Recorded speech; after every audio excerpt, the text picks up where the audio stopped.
Function, उसे फलन बोलेंगे। तो फलन हम लोगों को डिस्कस करना है। फलन को अंग्रेजी में बोला जाएगा फंक्शन। अब इसके लिए हमें दो समुच्चय की जरूरत पड़ेगी, जैसा कि अभी हम लोग संबंध में डिस्कस किए थे। तो समुच्चय ए से समुच्चय बी का कोई संबंध, जो अभी आप इसके पहले वाले एक्सरसाइज में डिस्कस किया गया था, एक फलन होगा यदि।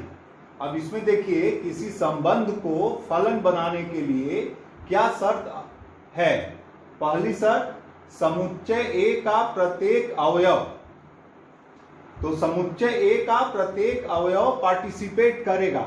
इसका मतलब पहले समुच्चय में कोई भी ऐसा अवयव नहीं होना चाहिए जो संबंध में इन्वॉल्व न हो, जिसकी भागीदारी संबंध में सुनिश्चित न हो। अगर किसी भी अवयव की भागीदारी संबंध में सुनिश्चित नहीं होगी तो वो संबंध जो है वो फलन नहीं कहलाएगा।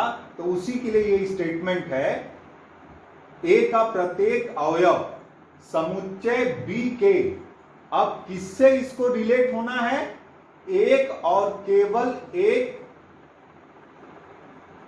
अवयव, एक और केवल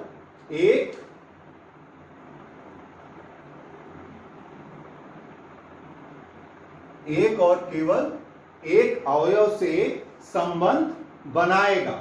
तो ये दूसरी शर्त है। पहली शर्त, समुच्चय ए का प्रत्येक अवयव जो है वो संबंध में पार्टिसिपेट करेगा, इन्वॉल्व होगा। और दूसरी शर्त है कि बी के एक और केवल एक अवयव से संबंध बनाएगा। तो इसके लिए केवल इतना ध्यान में रखो कि एक और केवल एक अवयव से रिलेट होगा।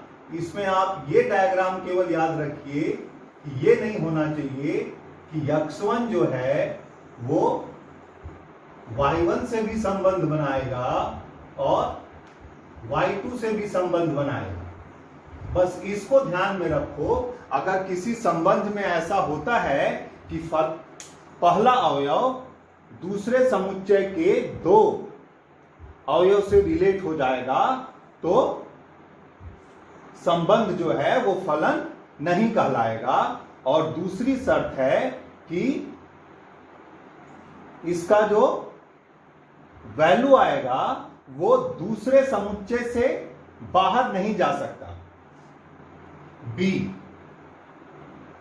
ए के प्रत्येक अवयव का संबंध बी के एक और केवल एक अवयव से बनना चाहिए। उसको डिस्टिंग्विश करने के लिए हम लोग दो एग्जाम्पल ले रहे हैं। पहला संबंध ले लिया, x y से संबंध बनाएगा अगर y x माइनस 1 के बराबर है, जहां पे x और y दोनों प्राकृतिक संख्याएं हैं। और दूसरा ले लिया, x y से संबंध बनाएगा यदि। तो बोलेंगे यही, आप लिखने में लिखेंगे कि x y का कोऑर्डिनेट बन गया, बोलने में कहा जाएगा x y से संबंध बनाएगा यदि y जो है वो x प्लस 1 के बराबर है, जहां पे x और y दोनों प्राकृतिक संख्याएं हैं। अब इन दोनों संबंधों को अगर आप ऑब्जर्व करोगे तो पहले संबंध में देखिए y जो 1 किससे रिलेट होगा? 0 से।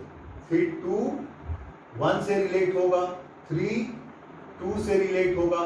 तो इसमें आपको जो पॉइंट ध्यान देना है कि इसका जो पहले अवयव का संबंध है वो समुच्चय से बाहर चला गया।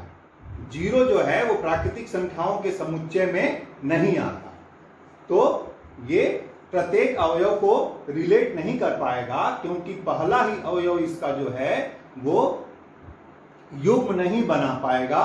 1 तो है, लेकिन इसके साथ जो दूसरा अवयव आएगा वो 0, वो दूसरे समुच्चय में उपस्थित ही नहीं है, तो ये जो है वो युग्म नहीं बना पाएगा। तो कोई भी एक अवयव अगर पहले समुच्चय का युग्म नहीं बना पाएगा, बाकी सब अगर बना लेते हैं तो भी इस संबंध को आप फलन नहीं बोल सकते।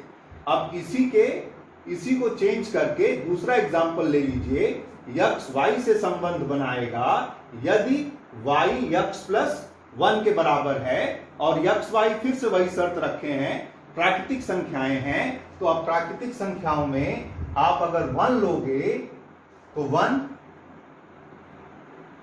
किससे संबंध बनाएगा? 2 से। 2 किससे संबंध बनाएगा? 3 से।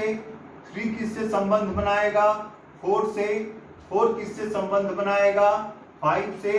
तो ये प्रक्रिया जो है वो हमेशा चलेगी और कभी ऐसा नहीं हो सकता कि किसी अवयव का प्रतिबिंब या संबंध न बने और जो संबंध का वैल्यू आ रहा है वो समुच्चय के बाहर चला जाए। अब इसमें x और y मतलब दोनों अवयव हमेशा प्राकृतिक संख्याओं से जुड़े होंगे। तो दूसरा जो संबंध है इसको आप फलन बोलेंगे, लेकिन पहला जो संबंध है ये संबंध है, लेकिन इसको फलन नहीं कहा जा सकता। तो ये अंतर आप इस परिभाषा के साथ साथ, अभी स्टार्टिंग लेवल है, इसके साथ साथ इस अंतर को हमेशा ध्यान में रखिएगा कि कब किसी संबंध को फलन बोलेंगे और कब किसी संबंध को फलन नहीं बोला जा सकता। That's all. वास्तविक फलन, रियल फंक्शंस, तो संबंध अभी आपको बताया गया, उसी के आधार पे हम लोग वास्तविक फलन को डिस्कस करेंगे। तो फलन हम लोग अभी डिस्कस किए, समुच्चय A से समुच्चय B का कोई फलन है, ये समुच्चय A हो गया और ये समुच्चय B हो गया, ये फलन हो गया F, यहां पे x है और ये y है, तो y जो होगा वो f ऑफ x के इक्वल होगा। अब इसका जो पहला कैटेगरी हम लोगों को डिस्कस करना है वो वास्तविक फलन है। तो वास्तविक फलन के लिए ये अनिवार्यता है कि A और B दोनों समुच्चय जो है वो वास्तविक संख्याओं के उपसमुच्चय होंगे। ध्यान दीजिए, फलन A से B तक आप बनाइए, उसको भी आप वास्तविक बोलेंगे, उसके लिए शर्त है कि A और B दोनों जो है वो वास्तविक संख्याओं के उपसमुच्चय होंगे। तो इन्हें आप रियल फंक्शंस या वास्तविक फलन की कैटेगरी में रखेंगे। जैसे पहला उदाहरण ले लीजिए, f ऑफ x जो है वो फलन जो है वो ले लिया गया हम लोग वास्तविक से वास्तविक संख्याओं पे, और f ऑफ x जो हो गया वो x स्क्वायर हो गया। तो f of x equal to x square जब आप लेंगे तो इसमें देखिए कि पहली शर्त कि सारे वास्तविक संख्याओं का वैल्यू आना चाहिए। तो आपको ये मालूम है कि सारे प्राकृतिक संख्याओं रियल नंबर्स का जब वर्ग करेंगे आप, तो आपको कोई न कोई रियल वास्तविक संख्या प्राप्त होगी। ऐसी कोई वास्तविक संख्या नहीं है जिसका वर्ग आप प्राप्त नहीं कर सकते। इसका मतलब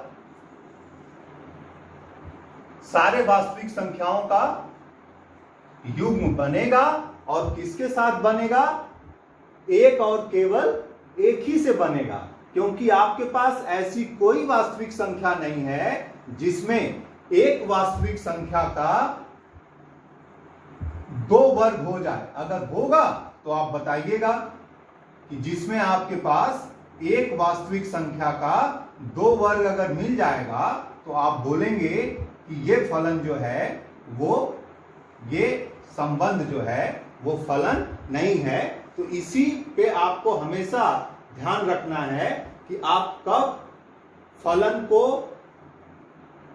रिजेक्ट करेंगे, कैसे कोई संबंध फलन नहीं होगा। जब ऐसा कोई एग्जाम्पल मिलेगा जिसमें आप पहले समुच्चय के किसी एक अवयव से दो वैल्यू प्राप्त कर लें, y का या f ऑफ x का, f ऑफ x को ही y बोलेंगे, तो ऐसा कोई फलन होगा, तो संबंध होगा, तो उसे आप फलन की कैटेगरी में नहीं रखेंगे। यहाँ पे जो बताया गया अभी आपको, उसमें सारे वास्तविक संख्याओं का वर्ग होगा और सारे वास्तविक संख्याओं का एक और केवल एक ही वर्ग होगा। ऐसा आपके पास कोई एग्जाम्पल नहीं है जिसमें आप ये कह सकें कि एक वास्तविक संख्या का दो वर्ग मिले, दो का एक वर्ग बने, सबका एक वैल्यू आ जाए, उससे कोई दिक्कत नहीं है। दिक्कत केवल इससे है कि आपके पास एक यक्ष का दो वाई नहीं होना चाहिए। यह हमेशा दिमाग में बैठा के रखेंगे आप, जब भी आप फलन को संबंध से अंतर समझेंगे तो बस इसी पे ध्यान रखिए, तो संबंध और फलन का अंतर हो जाएगा। अब उसी का एक फलन आपको बताया गया, वास्तविक फलन, जिसके लिए अभी हम लोग एक्सप्लेन किए कि समुच्चय ए और बी दोनों जो होंगे वो वास्तविक संख्याओं के उपसमुच्चय होंगे या वास्तविक संख्याओं के बराबर होंगे या उसके उपसमुच्चय होंगे। जैसा अभी आपको बताया गया, एक फलन वास्तविक से वास्तविक तक जो यक्स स्क्वायर के बराबर है, दूसरा ले लीजिए इसमें यक्स क्यूब के बराबर ले लीजिए, तो भी आपके पास सारी वास्तविक संख्याएं हैं और उनका घन भी प्राप्त होगा और सारे वास्तविक संख्याओं का वर्ग भी प्राप्त होगा। अब ऐसी कोई वास्तविक संख्या नहीं है जिसका वर्ग न प्राप्त हो या घन न प्राप्त हो, और यह भी संभव नहीं है कि किसी एक वास्तविक संख्या का वर्ग या घन दो वास्तविक संख्याएं प्राप्त हों। तो दोनों शर्त इसमें पूरी होगी तो ये फलन कहलाएगा।